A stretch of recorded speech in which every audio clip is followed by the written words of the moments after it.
Welcome to the Believe in Texans podcast. He is 6-year NFL veteran and former Houston Texans wide receiver Cecil Shorts III. Of course, you know me, the host of Area 45 of the H-Town postgame show on your flagship for Houston Texans football, SportsRadio 610. Cecil, great to talk with you. This is our first episode here on Believe on Texans. You and I will be taking everyone through everything going on in the world of the Houston Texans for this entire season. We get a nice early start here coming up to the draft. And before we get into the draft, just want to ask you about your thoughts on the Texans offseason. This is a team that went 10-7 this past year, very surprising to a lot of people. I know a lot of people in the national media, they had to eat a lot of crow because they thought the Texans were going to be a bottom four team. And now here we are going into the draft. And according to Las Vegas, the Texans have the fourth best odds to win the Super Bowl. So they've gone from expected bottom four team to expected top four team. We get through the offseason on free agency so far. What are your thoughts on the Houston Texans offseason? You know, it's crazy because like you mentioned, last year coming into the offseason, we were just hoping to have a decent quarterback, hoping the draft picks turn out, just hoping to have some type of, 6 or 7 win season, show some maturity, so some progress from the year before. Now, this offseason, I'm going to be honest with you, Pat, I think you're in the Super Bowl contending mode on paper with the additions that you've made. You added Stephon Diggs, the huge trade, right, who solidifies your receiver room. You got Stephon Diggs, Nico Collins, Tank Dell. Tank showed tremendous promise his rookie season, great chemistry with C.J. Stroud. Nico Collins, breakout year, over 1,300 yards, stayed healthy for most of the season, which he battled with the first 2 years. And then you go and get a guy like Joe Mixon, who can help in the running game, who understands the zone scheme, who also probably can help Dameon Pierce come along as well, because Dameon struggled with that zone scheme last year. So hopefully seeing a guy like Joe Mixon, who has tons of talent, tons of understanding how to be patient in the zone scheme, can help a younger guy like Dameon Pierce, who hasn't just had the reps that he needed in that particular offense. And you go deep inside the ball, which DeMeco is the catalyst for defense, right? Understands the defense, bring these guys along. I mean, just the improvement from Christian Harris from rookie year to this year. I mean, by the end of the year, you see the highlight on the Texans website of him breaking down, hey, this is how you're going to get an interception versus the Browns. And then he goes out there and does it. But you add Danielle Hunter, you add other guys. This is going to be, on paper, like you mentioned, the odds, top four odds to win the Super Bowl. On paper, they are putting themselves in position to be a Super Bowl contender. No doubt about it. I think on offense, there's not a glaring need on the offensive side of the ball. It's not a glaring need. Is there room for improvement somewhere? Absolutely. But it's not a glaring need. On defense, a different story. I still think you can hit some areas, but they put themselves, Pat, in a really good position to hit this draft. Now, so you might have a little bit of a unique perspective when it comes to wide receivers. So, in Stephon Diggs, listen, there's been a lot of narratives around Stephon Diggs, who has been probably been one of the 5 best wide receivers in the game over the last 5 years. Do wide receivers get a bad rap? I mean, look, it's always the diva wide receiver. You never hear about diva quarterbacks or diva running backs or diva cornerbacks. It's always the wide receiver that gets tagged with that line. But is there a difference between, say, a guy who is a diva and a guy who is just really passionate about winning? Good question. A diva is somebody, in my opinion, this is how I view as a diva. A diva is somebody that's all about them. They don't care about anything else. Winning is not first. Their targets are first. How many times can they get the ball? How many plays can they make, right? And I think it's a hard line between that and being passionate about the game. Because all receivers depend on somebody else to get them the ball. A lot of the time when somebody complains about targets or complains about, hey, I'm not getting the ball to the media or to their quarterback on the sideline, whatever the case may be, it comes off as, hey, he's thinking about himself, when in reality, he's trying to help the team to be successful, right? And they know that particular person can help the team. Now, I think the diva comes in how you go about doing it. How do you go about doing it? You're not Terrell Owens chasing Donovan McNabb up the sideline back and forth. You shouldn't be doing stuff like that, right? You can't do that. That's just what it is. You go behind the scenes. You talk to your quarterback. You talk to your offensive coordinator. Hey, I can help this team win. This is how I can help this team win. Or during the game, go to the OC. Hey, they're playing man coverage on me. Throw me the ball. Anytime you see man coverage, every third down playing inside leverage, just give me a go route. Give me an outside route. Talk to them in a certain way. Then you can kind of control that narrative of being diva. But if you go in the media and you say, oh, I need more targets, or they don't care about winning because they ain't targeting me the ball, whatever the case may be, then the media's going to spin it and make it what it is, right? Now, I'm asking you, are you saying Stefon Diggs is a diva? Because I got an opinion on that. That's kind of questionable in my opinion. I wouldn't say Stefon Diggs is a diva. Not yet. I feel like he really wants to win. And I feel like he was very much of the opinion of, why am I being phased out of the offense when I was a primary focus of the offense? We were winning games. We were scoring a lot of points. Now I'm not a primary focus of the offense, and we're losing games in the postseason where I feel like I can be a difference maker, but I'm not part of the offense. I feel like wide receivers generally get frustrated when two things happen. One, for whatever reason, they have been phased out of the offense, or they feel they're being phased out of the offense over a period of time. So not a one-game thing, but when it becomes 6-7 games, that there is a clear, obvious shift in philosophy that de-emphasizes that player. I think they get frustrated because they want to win. They know they can help.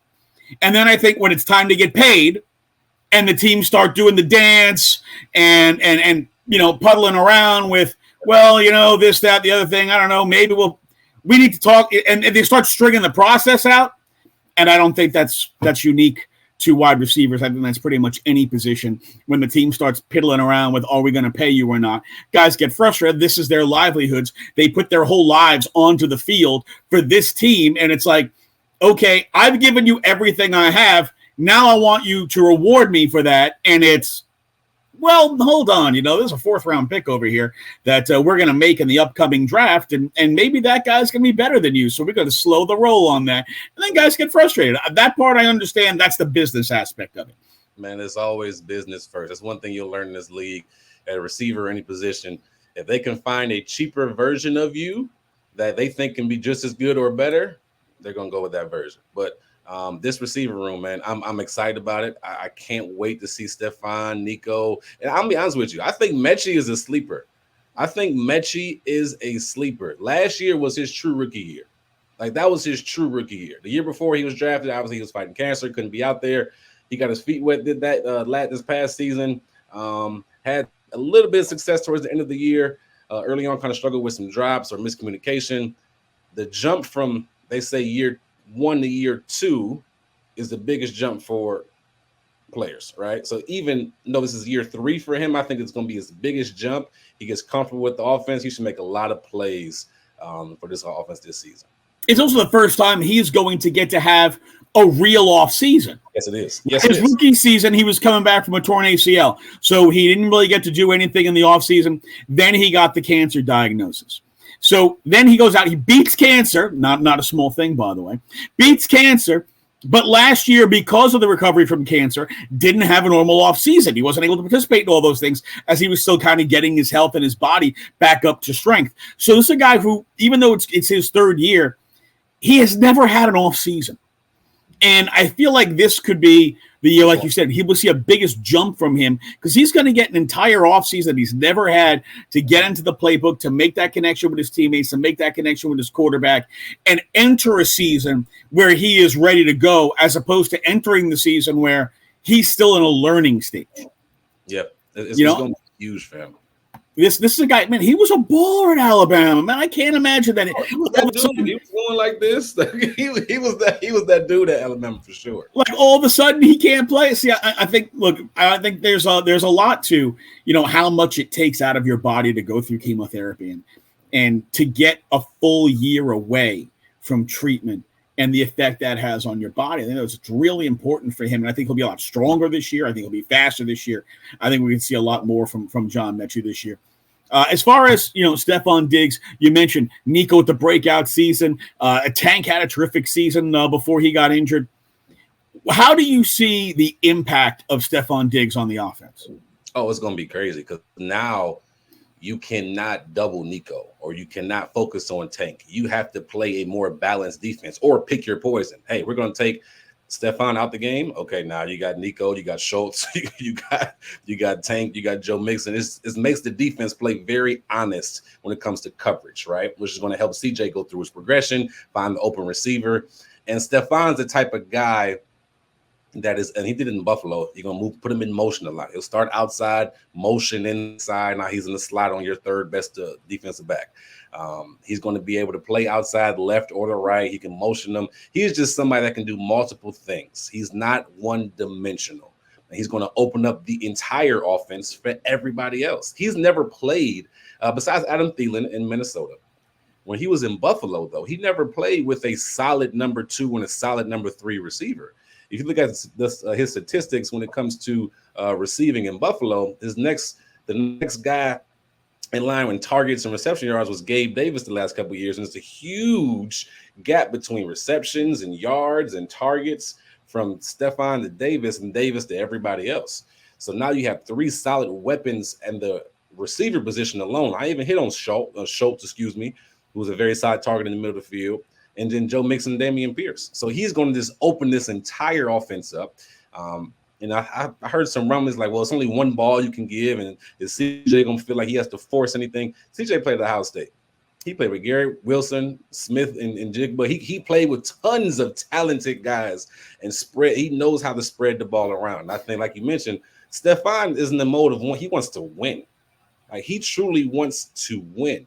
So if that's the case, he'll understand, hey, this game is probably going to be my game. Next game might be Tank's game. Next game, it might be all of us game. Next game might be a Joe Mixon type game. Next game, it might be a possible Nico Collins type of game, right? But what he's going to do is bring the focus not necessarily off of him, but it's going to make the offense just grow as a whole. And this is going to be huge for CJ in this offense.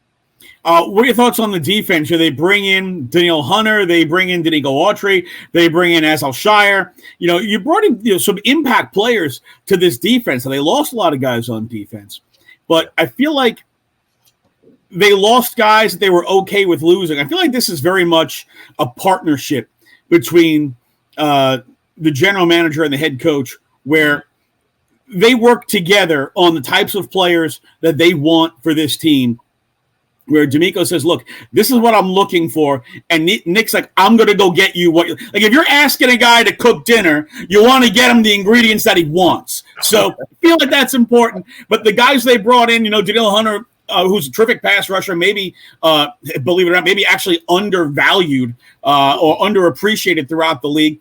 Danico Autry, who had double-digit sacks last season, can play inside and outside. He'll play a lot of inside. And Alshire is one of these guys that just can get sideline to sideline. And look, they've needed linebacker talent. You really saw Christian Harris take off last year. Now they add another guy in Alshire. Your thoughts on what they've done on the defensive side? I love what they've done. I still think there's holes, though. So I think one thing that D'Amico loves is pass rushers. If you look at the San Francisco 49ers and their defensive line they had the last 3, 4, or 5 years, they had tons of guys in and out that can rush the passer. And those guys aren't built like normal DNs all the time. Like a D tackle, our Eric Armstead, who the Texans were trying to get, it seemed like, right? Big, tall guy, but not really massive as far as weight, like a Vince Wilfork type, right?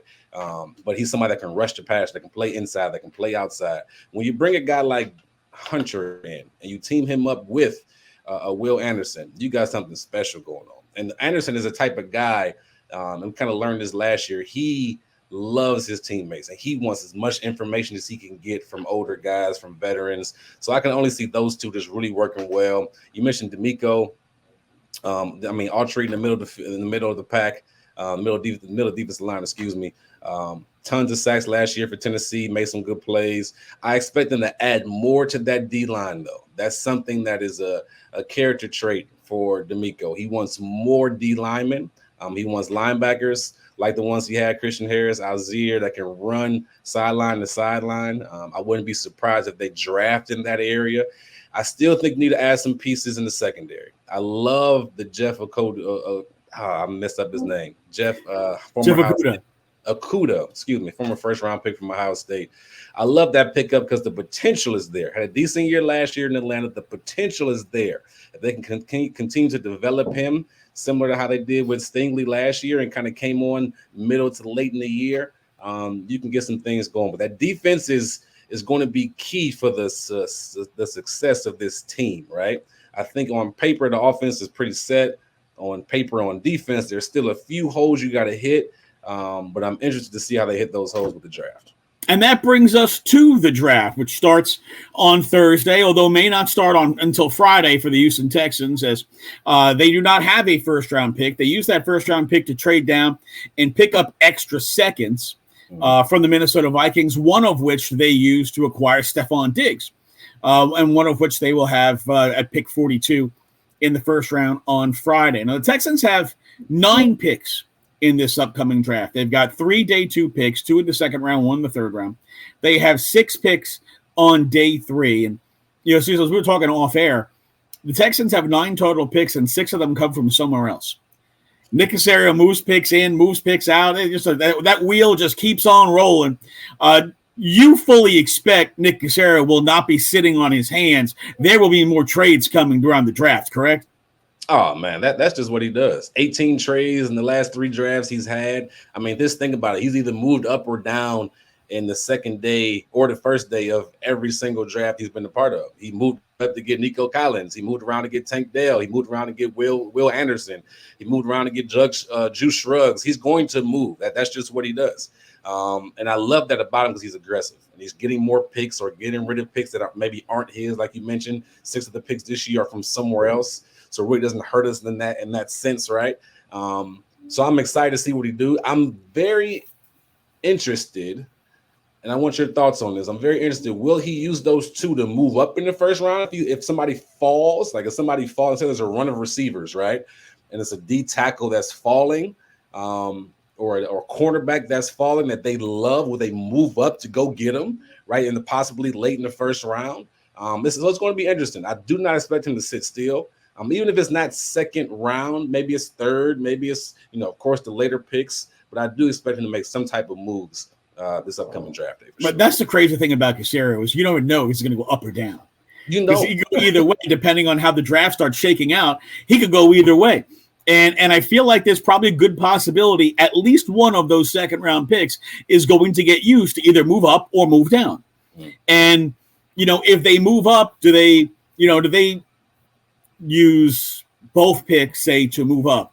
Do they use 42 and, say, a later round pick to move down and pick up more picks maybe later in the second round or in the third round? I feel like both of those things are very possible, and very much like you said, who's available or what is there a run on, right? Because you might see a run on wide receivers go. The wide receiver class is very deep. And this kind of goes back to when you get into the draft, right? There's the idea of positions of need, positional scarcity, and then there's the idea of just best player available. And ideally, you want to merge those two together and say, all right, well, hey, our top 3 players right now are X, Y, and Z, but Y fits the position we need most. That way you can kind of marry best position and positional need at the same time. For you, what are the biggest positions of need for the Houston Texans going into the draft? You know what? I've been saying it all day. I think offense is pretty much set as far as the starters, right? You look at the 3 receivers, look at the tight end, the running backs, offensive line, pretty much set on your guys. Now, it'll be more depth picks when you come to the offense side of the ball. So I think the focus should be on defense. I think you have to start in the secondary. The cornerback position, I love Stingley. I love how he came along last year. I want to say it was 4 picks in a 5-game span, something crazy like that. But who's on the other side? Who is that guy on the other side of the field that you can trust, right? Maybe it is Jeff Okudah. Maybe it's not. I don't know. But I think that's an area they need to pick up on. I think interior defensive line. One name that comes to mind, I know we don't want to mention names, but T'Vondre Sweat. Oh, my gosh. And when he got in trouble the other day, not that I want anybody to get in trouble, but I'm like, hey, that might hurt his draft stock a little bit. He may tumble down some more. Big 12 player of the year, man. Like, he is somebody that he can really help this defensive line because they need some presence at the D tackle positions. So I think cornerback, I think D tackle, and I think safety. You know, Jalen Petrie was up and down last year, probably more down than up. So can he bounce back this year? Can Jimmy Ward stay healthy?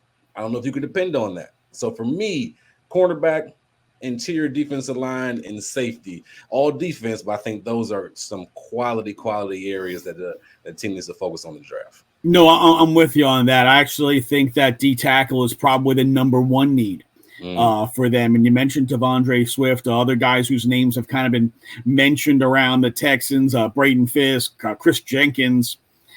These are guys who, defensive tackles, play that 3 technique, guys that, could fit into what the Texans want to do. And I do believe that for the positions that they are most in need of, D tackle, corner, safety, I feel like those positions are probably getting addressed on day 2 of the draft. I feel like that I don't think the Texans let those slide to whenever. And maybe on day 3, you might see them pick up a running back. You might see them pick up a linebacker. Right. Maybe they get another depth tackle or a depth end. Maybe they pick up a depth guard. They're counting on, Kenyon Green to come back. And this is another one I want to get on with you because, man, I have heard so much Kenyon Green slander for the last several months. And I try to go back to, when he was first coming out at A&M and when the Texans took him and all the excitement around this kid of this, he gets down the field. He's pancaking guys. He's a physical guy. He's a good run blocker, like the things that they needed in a guard. And then in his rookie season, he gets off to a good start and he gets hurt. And he's playing through the injury. And while he's playing through the injury, his performance suffers. Late in the season, as he gets over the injury, his performance gets a lot better. But he's still injured. And then over the course of the offseason, wound up with 2 different injuries and eventually had to have surgery. And the number of people who seem to be like, this kid's a bust, they got to move on. How do you know he's a bust? He didn't play last year. He was injured. Like, don't you have to, you invested a 15th overall pick in him.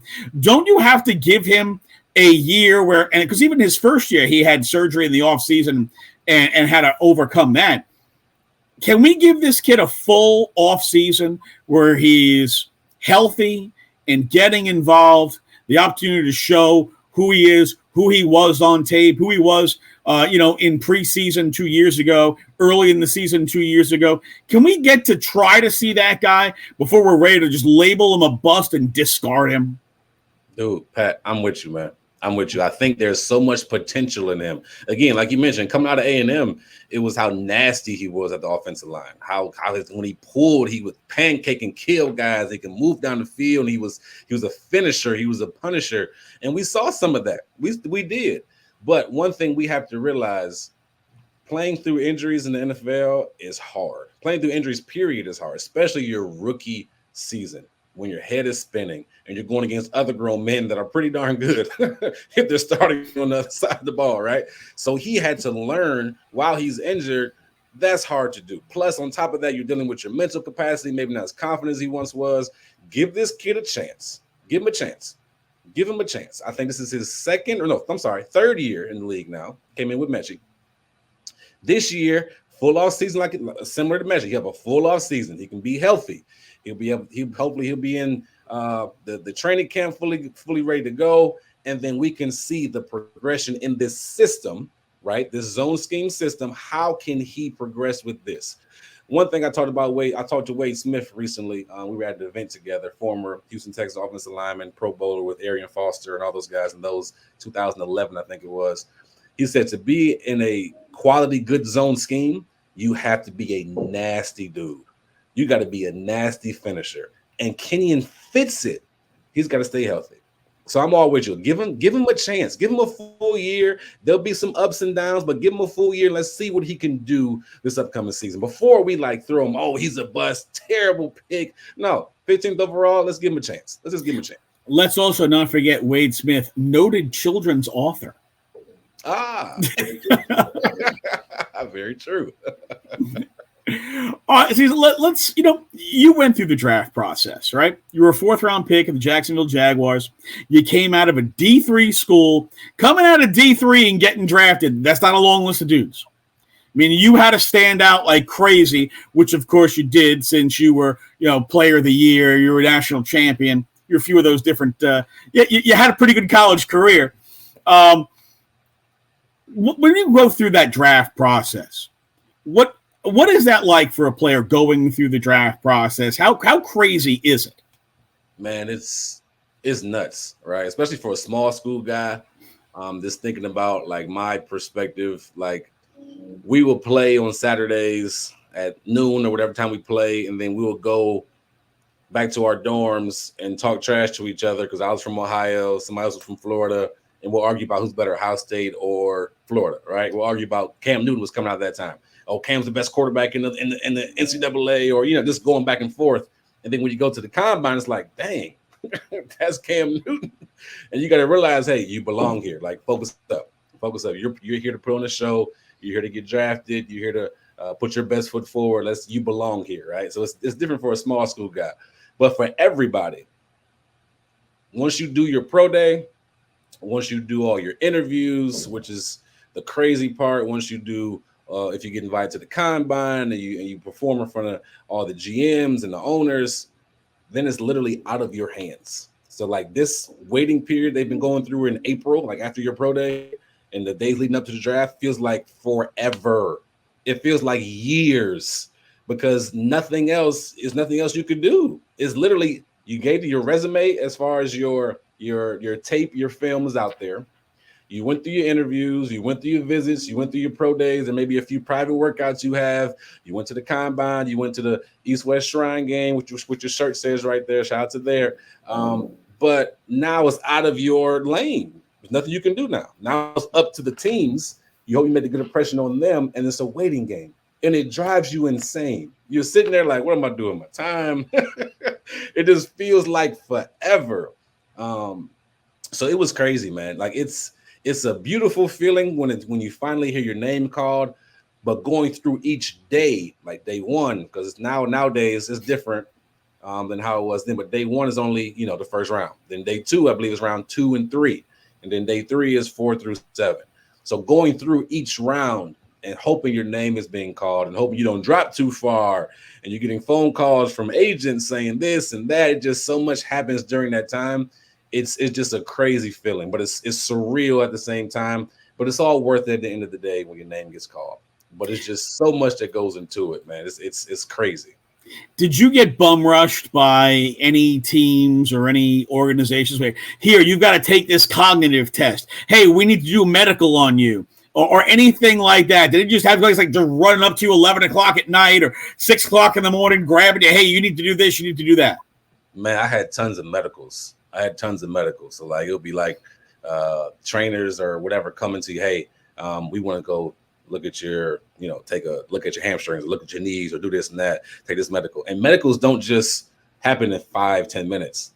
They're hours, Pat. Like hours. That's crazy. It takes forever for them to do stuff. They looking at everything, your fingers, your nose, your knees, this every single thing that you've listed or they heard about or they've done their research on. They want to make sure that it's okay because they, obviously it's a business. They're investing a lot of money into you.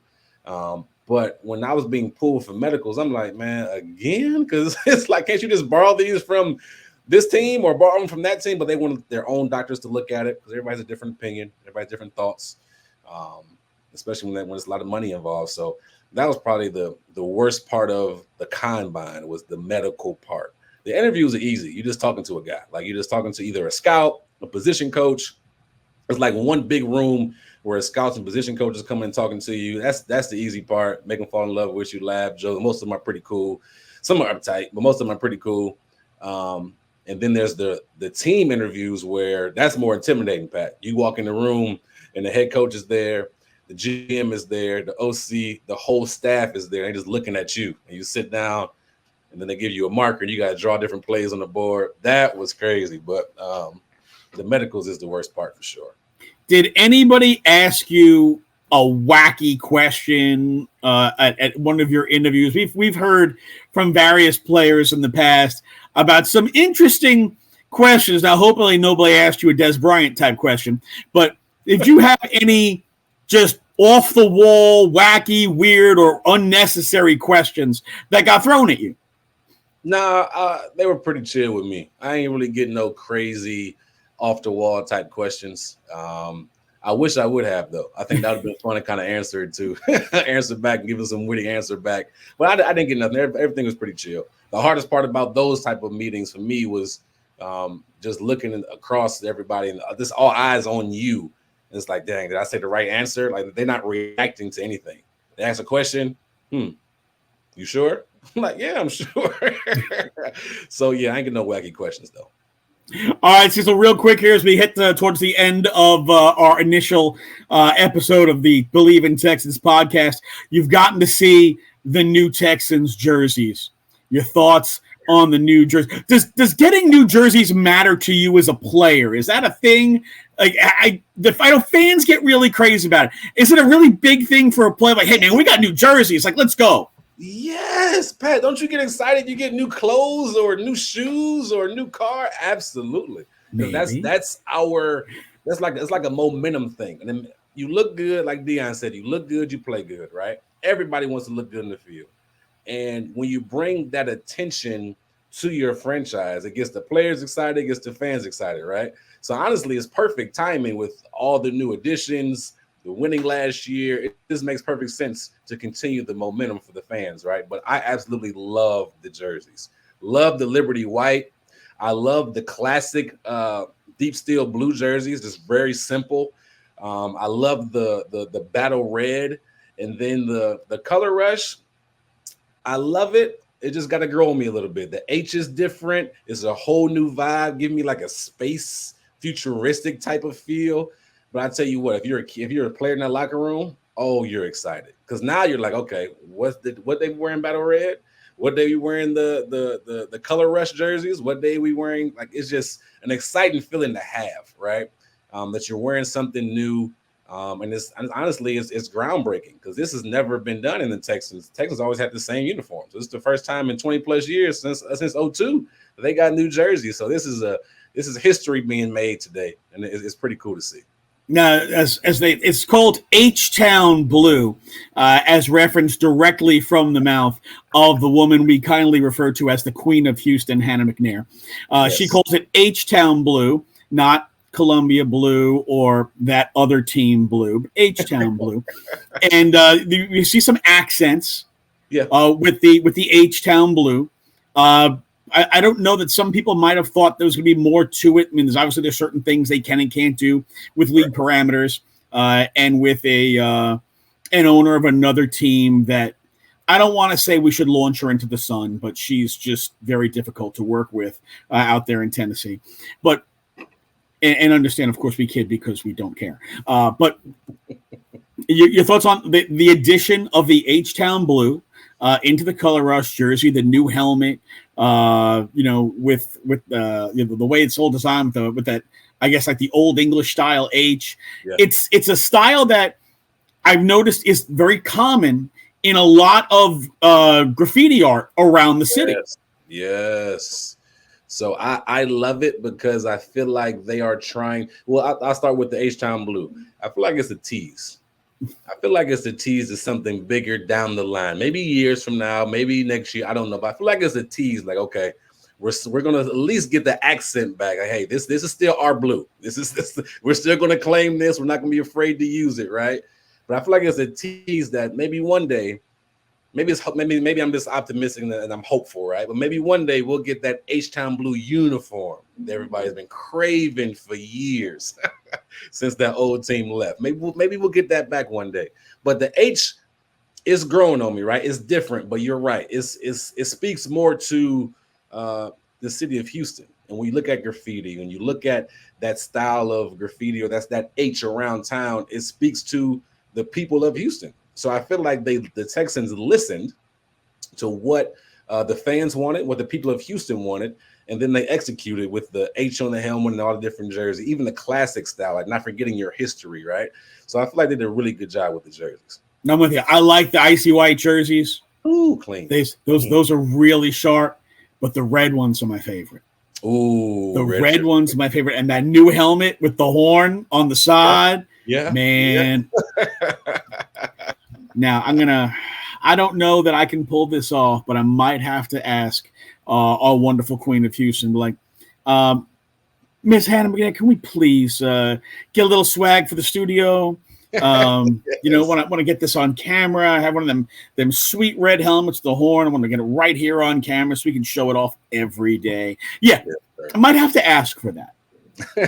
I'm with you on that, brother. That'd be that helmet. I want to see it in person. So actually, I'm gonna be hosting the reveal tonight at 6:30. So maybe the helmets will be there. The jerseys will be there for sure. I'm not sure if the helmets will be there. Is a helmet considered part of the jersey? Hell yeah, it is. Yeah, so it'll be there. I want to see that red helmet in person. That's going to be fly. I want them to get remember last year when they broke out the red helmets and they did the promotional shot with the red visor on it? Oh, yeah. Dude, those are awesome. It was clean, yes, sir. That's like red RoboCop, man. Let's go. That was cool as hell. I really hope they get some of that for these jerseys. That's gonna do it for our first episode of Believe in Texas. He is former Houston Texans wide receiver, 6-year NFL veteran Cecil Shorts III. I'm Patrick Creighton. You can catch me weeknight 7:00 at night on SportsRadio 610. Your home of the Houston Texans with Area 45 and the H-Town post game show. And of course, you can get us with all the latest news, info, analysis, and reaction, and lots of insights right here on the Believe in Texans podcast. We'll see you next time. Go Texans.